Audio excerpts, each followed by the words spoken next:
ဝအူကတော့ဒီမှာ22mm ကျွန်တော်ကတော့ကန်ကောင်းတယ်ပဲပြောမလားဒီက dust cover shield ကတန်ချိကြိုက်တော့ဒီကနေကျွန်တော် vice grip နဲ့ညှက်ပြီးတော့ပေါ့နော်ဒီကဝအူကိုဖြုတ်လို့ရတော့တာမော်တော့ဒီမှာဒါနဲ့ဖြတ်မလို့ပဲစတော့ဖြတ်နေပါပြီ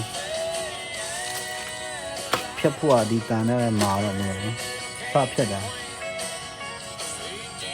နောက်ဆုံးတော့မဖြတ်ဘဲနဲ့ဖြုတ်လို့ရသွားတယ်